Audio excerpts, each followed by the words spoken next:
Hello kids! Ako si Teacher Kat at today mag-aaral tayo tungkol sa mga computers. Excited na ba kayo? Sabay-sabay nating alamin kung ano ang computer, para saan ito, at paano ito nakakatulong sa atin araw-araw. Kung ready na ang lahat, tara, simulan na natin ang pag-aaral ngayong araw na ito.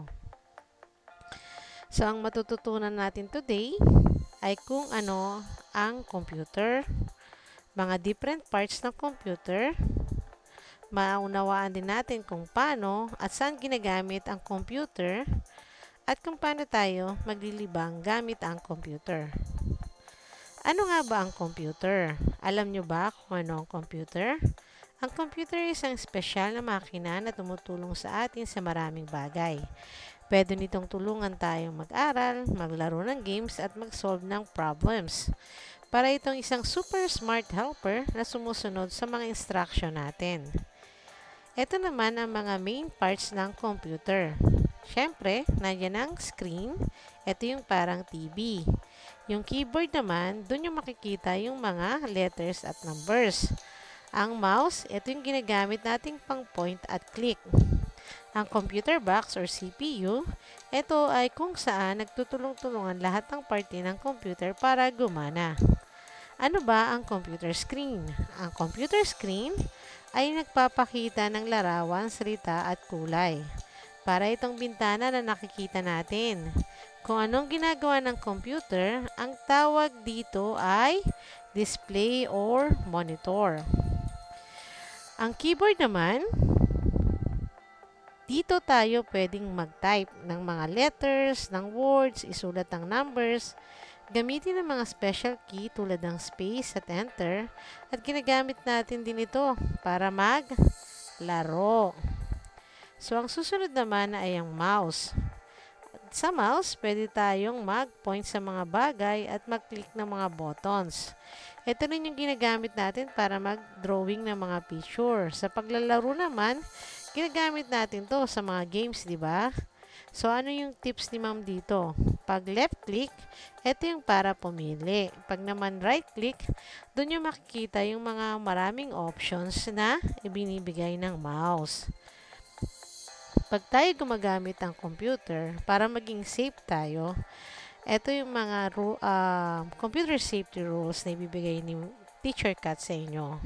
Una, lagi nating huhugasan ang kamay natin bago gamitin ang computer. Pangalawa, huwag kayong maglalagay ng pagkain o inumin na malapit sa inyong computer. Third, maging maingat sa paggamit ng keyboard at mouse. Pag hindi alam ang gagawin, humingi ng tulong sa mga nakakatanda. Umupo lagi ng ayos para hindi sumakit ang likod. At ugaliing gumawa ng pahinga habang ginagamit ang computer. Huwag masyadong matagal nakaupo sa tapat ng computer. Okay, kids?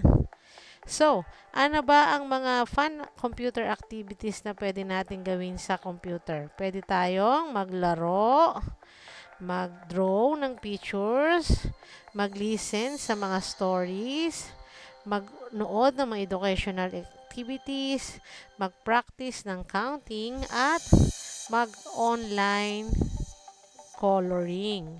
So, yun yung mga fun computer activities na magagawa natin.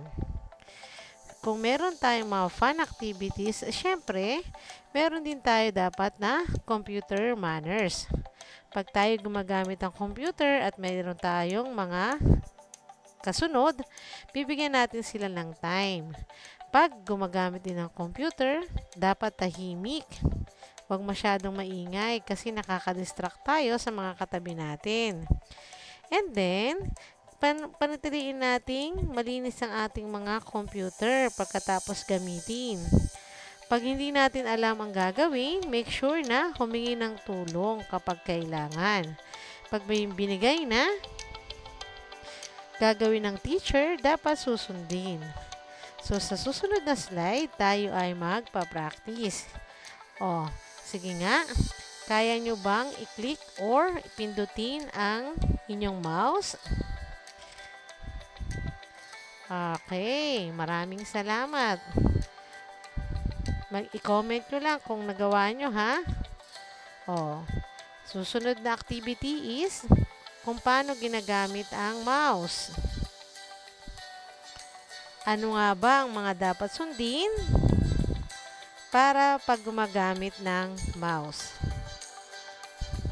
Sana nag-enjoy kayo at natutunan ng tungkol sa computer. Thank you sa pag-aaral ninyo today. Don't forget to click and subscribe para lagi kayong updated sa mga bagong lesson ni Teacher Kat. Okay? See you next time, kids. Enjoy!